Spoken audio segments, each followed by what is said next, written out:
Hello and welcome, my name is Lazar and today we're gonna do a review for Styx Shards of Darkness, the second game in the Styx franchise. The original Master of Shadows came back out in 2014 and was received with mixed reviews for the most part, some believing it was too old for its own good. These opinions were brought on by the fact that Styx follows the traditional stealth game recipe. If you need a reference point to compare, think of Thief Deadly Shadows. With that out of the way, I personally enjoyed the original greatly and I will recommend it even today to anybody that wants to try a real stealth game, or what at least I believe is a real stealth game, not Dishonored-like, Thief-like for the most part. Styx Shards of Darkness is an action-adventure stealth game with some heavy RPG elements. You play as a snarky goblin, which is more of an anti-hero kind of guy. He's not really out to save or help anybody, but is out for personal profit, almost in a Deadpool kind of anti-hero way.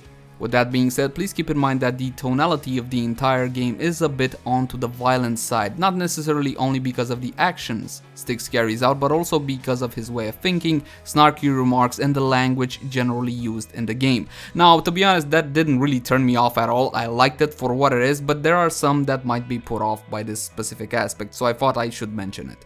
Starting off with the graphics, characters and environments alike are done decently well considering the price point. This is not a AAA release, this is a $40 or €40 purchase depending on your region, and for that price point I would say that the shading is done pretty well. The textures are a bit flunky, but I did not notice any pop-in whatsoever. The moonlight effects however are absolutely brilliant. When you're jumping or rolling from cover to cover, that split second when the moonlight shines down upon you is absolutely magical. And then of course the guard comes and kills you because you're not supposed to stay in the light anyway. Characters have a whole lot more detail than the environments when it comes to textures, lighting effects, shading, etc, etc, especially when it comes to the main protagonist Styx. Now I don't really have anything to compare to because we don't really have a lot of video games that feature a goblin as a main character, but I will say that they nailed the animations and everything about Styx's movement and combat, except the rogue combat feels extremely fluid and natural, which is a definite plus in my book. Overall, I would say the graphics are good considering the price point, and they do the job of bringing this universe to life and giving it its own unique feeling. Though I would be careful there, Cyanide, you're getting awfully close to Warhammer. Moving on into sound voiceover, starting off with the main protagonist Styx. Now the voiceover here is absolutely brilliant. The voice acting is done to such a professional degree in the sense that I believe that this is the Goblin. I don't think I have ever heard a more fitting voiceover for a Goblin up until this point. He's everything what I at least think a Goblin should be. Very snarky, very douchey, very scumbaggy. Is that even a word, scumbaggy? But for the most part, that is what the actor reflects, and that is the character of Styx. A scumbag that is not out to help anybody else, he's just out for his own gain and will cutthroat, steal, and do all manner of nasty things to get his way across. When it comes to the supporting crew, things drop too hard for my taste. Hiladrin is done okay. She's even half convincing when she's drunk. Dejarak fails to convince from my point of view, and everybody else just sounds generic. Just keep in mind that you don't have a whole lot of characters to grow fond and attached of. Even Styx himself does grow attached to one character, but I don't plan on spoiling the story for you. But anyway, long story short, voiceover for Styx, amazing. Everybody else, decent. The soundtrack is minimalist, which is a good thing because for the most part of the game you're gonna be skulking from shadow to shadow, hiding in a barrel, hiding in a closet, or perhaps stalking your prey. What did stand out to me was exactly what was supposed to stand out to me: sound effects. I'm talking about footsteps, the sound of a door opening, the sound of glass breaking. These very crucial sound effects in a stealth game that help you get your mission done in the manner which you choose most fitting. Does the sound of these footsteps clearly indicate to me if the guard is coming or going? Is that cringing sound the door opening or is it closing? I'm happy to report that Cyanide never once tricked me with sound effects. You know that horrible instance when you think, aha, the guard has gone away, so it's safe for me to take the corner. You take the corner and then you get impaled and there goes your full stealth achievement. Not once did Cyanide trick me with sound effects, and it's very easy to get these things wrong, which are crucial in a stealth game. So overall, the sound is pretty good. Moving on into story elements, don't worry, I'm not gonna spoil much of anything for you guys. I will say that I felt the need for a tie-in between Styx 1 and Styx 2. Unfortunately, Cyanide did not deliver on that one. The story in Shards of Darkness picks up pace rather slowly. I was about 2.5 hours into the game and I still I don't know if I want to see this thing to its conclusion, but 4 hours in, I definitely now want to see what's happening, so I'll play the game till the very end, and I'm currently 10 hours in, and again, I don't plan on spoiling anything for you guys. But if I was to wrap it up as a whole, I would say the story so far, 10 hours in, it's decent, but definitely not anything special.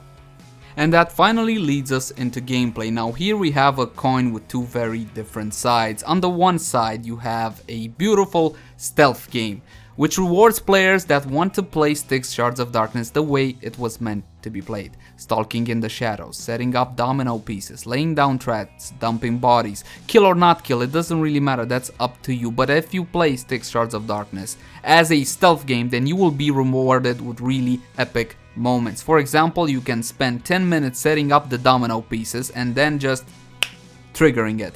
It can go beautifully and extremely satisfying to you, or it can fail and you can fall flat on your face, but that's your fault because you didn't set up the pieces, right?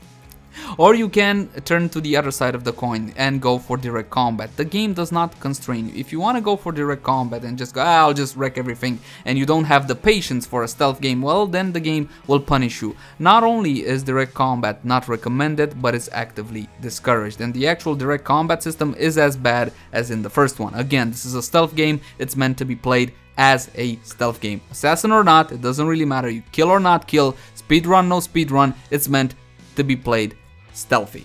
That being said, everything in Shards of Darkness is basically what you saw in Master of Shadows, but amped up, upgraded. The newest version of your phone. This is what Shards of Darkness is for the most part. You got more talent trees with more actual meaningful options this time. You can respec at any point because this is a single player RPG with a co-op function, but we'll talk about co-op a tad later. So you got more of everything for the most part. More moves, more talents, more gadgets, more ways to set up domino pieces, more ways to dispatch enemies, more ways to hide yourself, more stuff you can do with clones. Again, more of everything. Better graphics, better mechanics, more options. I absolutely love the gameplay when it comes to Styx Shards of Darkness, again, because I do play it as a stealth game. I did try, for the sake of the review, to go for direct combat, and I could get through a level if I really tried, but it was so unsatisfying and so wrong that I kind of dropped that. But again, I tested it for the sake of the review.